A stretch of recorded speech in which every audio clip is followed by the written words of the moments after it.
back to Cats Fest 3, live from San Antonio, Texas, for the Tuesday Night Cigar Club podcast. We're here with Robert Holt, the owner, founder, chief honcho at Southern Draw Cigars, Texas-based. We are, in fact, Austin-based. Austin-based. Veteran-owned, family-run business. Okay. Jason here lives in Austin. Yeah. I'm in Salado, right up the road. Right. Wonderful. So this is, talk about worlds colliding. I love the idea of local Texas companies entering the market. How long has Southern Draw been? When did you guys start up? We launched, yesterday was 1 year anniversary of our brand launch. Okay. But I don't think that does justice to the business because we invested and we started planning in 2008. Okay. So 2008 to 2010 really started looking at purchasing our tobaccos, looking at what we wanted to be as not only as a brand, but our blends. The aging and fermentation, the little things that we could do different that would, allow us to be unique. I think 2010 through 2012, we experimented with a couple of different factories in our Dominican markets and our Nicaraguan markets, and all wonderful experiences. But as we say at home, an experience is what you get when you didn't get what you wanted. So we have a lot of experiences that maybe we won't get credit for, but I think, as people enjoy the product, it's only been 1 year. We have a wonderful partner with Tabacalera Fernandez and Esteli. Okay. Very solid quality control. The processing and fermentation is really key to what we do. We try to use... He does such good work. He does. And we really want to focus, as we say, patiently aging and naturally fermenting.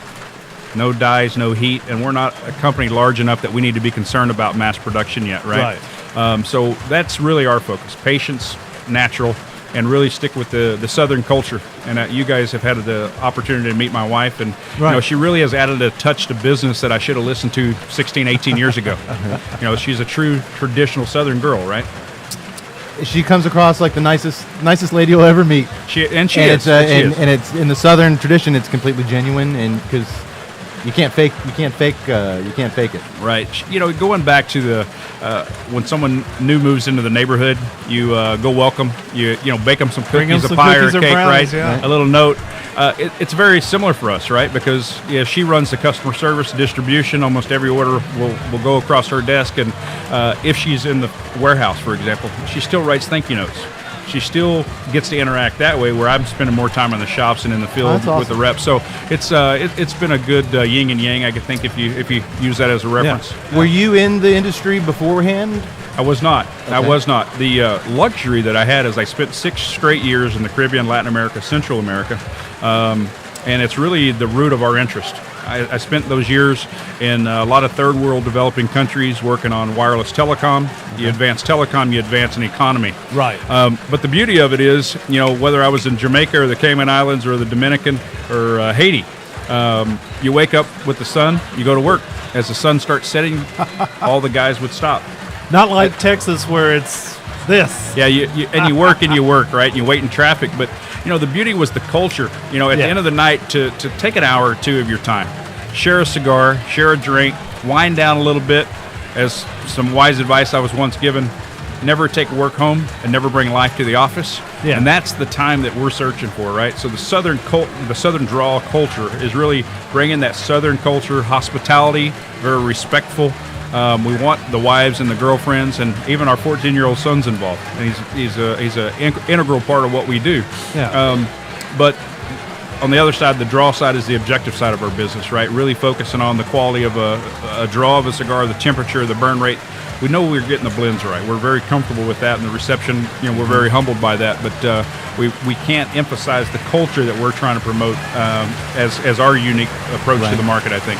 Okay. All right. Can you hear still good. Still good? Okay. Well, let's keep rocking.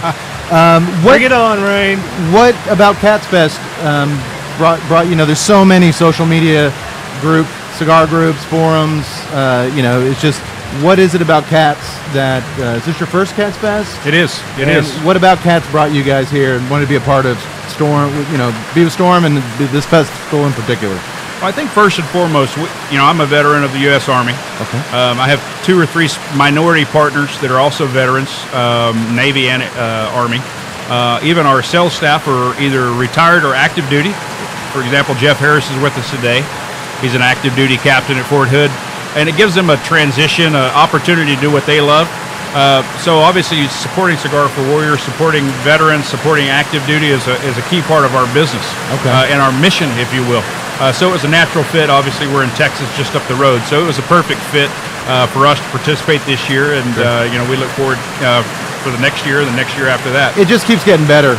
We missed last year, but the difference between Cats Fest 1, the heart's always in the right place, but just the involvement, just the, vendors, the number of vendors, still make friends here that we, shake a hand, and then a year later, we met a guy, Rev Java, in Cats Fest 1, kind of hit it off over a cigar, and, a couple months ago they got married, and Rev flew down and officiated their wedding, and it's just one of the things you gotta love about the cigar culture in general. It's a real honest kind of know. If you're a phony, you don't really last very long. Right, I think you're right. It's key. I've commented to Storm earlier. Over the last couple of days, you've seen a lot of people having a good time. Right, we've smoked a lot of good cigars. We've had a few drinks. We had a nice DJ last night, but it was interesting to see the dynamic of the culture that they've created here, which is everybody was very calm and collected and respectful, and no one was out of hand. I don't think we had any pushing or shoving or issues or shouting matches. To be in a business where the brothers and sisters are all getting along and they're all supporting one another, and that's what this event's really about. We talk about the cause, but it takes, whether it's Hoyt of Monterey or Deadwood or a little Southern Draw, we're kind of Bush League, if you will, but to put everybody in one environment and everybody to get along, support one another, that's key, I think, for us. Well, and I think so too. And it seems like in the last maybe 2 years, just this dramatic, at least to me, increase in new startup cigar companies. And I say that, it seems like within that 2 years, half of them are already gone. That's right. And I think what you're talking about, the patience, those years, putting in the groundwork, putting your homework, and knowing, I'm confident in what we're doing. That's also where the experience comes from.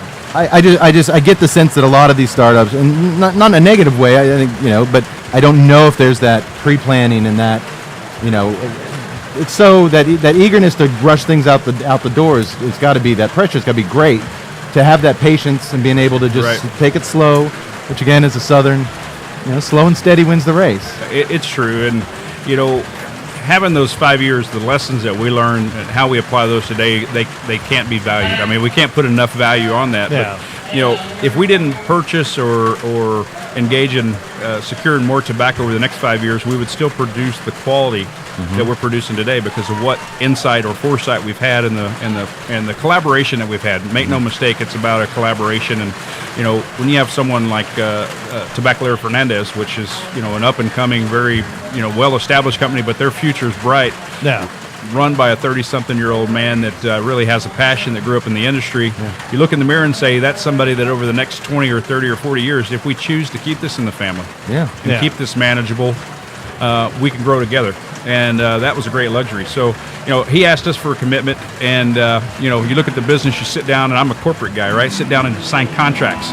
And the man says, I'm a farm boy, you're a farm boy from East Texas. Shake my hand.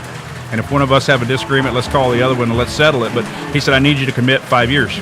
And he said, in January, I need you to commit for the next 5 years. Right. So every year we're reassuring and re-evaluating what we do as a relationship. But we don't have any intention of, we've been asked questions. Do you want your own farms and your own fields and your own factory? Absolutely not. Our collaborations are working very well. And I like that philosophy. I think what we're doing is sustainable, and that's been a caution for some of the boutiques and startups. But, a lot of people overlook sustainability. Right.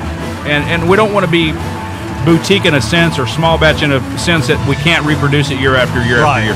That's not what we're not about small batch, although we do it in small batches. Sure. Like grandma's cornbred, right? But we can keep the recipe. But it's a small batch that's available. It's consistent. That's right. And the worst thing in the world is to get a great cigar, and is one out of 10,000 made will never make it again. And it's what a bummer. That's right. So are you guys primarily brick and mortar at this point? Or where can people, watching this, find a Southern Draw? Is your territories constantly growing? If people watching at home, where can they get a Southern Draw? First of all, we are brick and mortar focused. Okay. Obviously, it's the interaction. with the customers and the staff that really make this a joy for us, and more importantly, my wife too, since she's joined in. Sure. SouthernDrawCigars.com. We have a list of retailers, and we keep it updated every week. Over the last year, we've been fortunate enough. We're in about 100 retailers. Oh, wow. Okay. We're in 13 states, and that's been pretty much in-house as we go.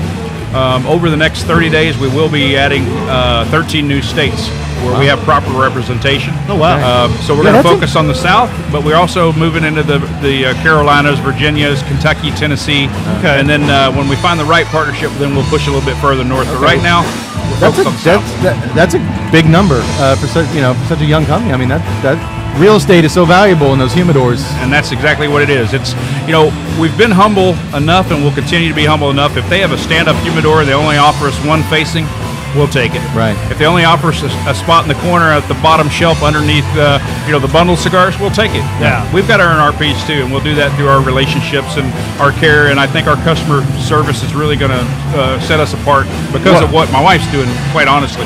Well, I like that strategy. It's obviously working well for you. I can't wait to smoke some Southern Draw cigars. We were talking about when we got your samples. I was like, probably tonight. This is not the environment to try a new cigar. Right. And I appreciate you again being patient and waiting until it's Exactly. an optimal time. Right. Patience again. Well, what we do on our podcast, we do it from an Irish pub every other week, and we started out in the independent film world. So we kind of bring our love of film together with cigars, and then we pair it with an adult beverage. And we try to make all three work together somehow logistically, or sometimes the buying them together is very loose. Sure. But what is your favorite pairing? What is your favorite, if you're going to sit down with a Southern Draw cigar, it's Saturday night, you got the house to yourself, what movie would you pop on, and what would you be sipping on? It's actually quite easy for me. Moving out of corporate America, I would have said a nice 12, 15-year-old Scotch. Right. Moving into the cigar industry, beer budget, champagne taste. But to be more straightforward, obviously a local craft brew. I really enjoy those family-owned businesses that take the same care to select their raw materials and process them. It's amazing. But I'd probably reach for a barrel-aged, stout or something of that nature. Probably have it with our kudzu or our Pennsylvania broadleaf. Okay. And without question, I'd sit down and I'd put on a River Runs Through It, since we got all this water coming down. River runs through it. How apt is that? Absolutely. I mean, if you had a definition of heaven under Wikipedia, if it's not there, it should be.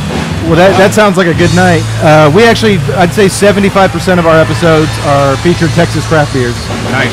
We do it from O'Brien's Irish Pub, and I'd say a good, out of 40 taps on the wall, I'd say they do about 20 just Texas small craft breweries, and it's awesome. I'm a bourbon guy, and I've been my eyes have been opened by all the amazing Texas brewers. How they're finishing the product, and we had a luxury of being in Southern California for years during the boom.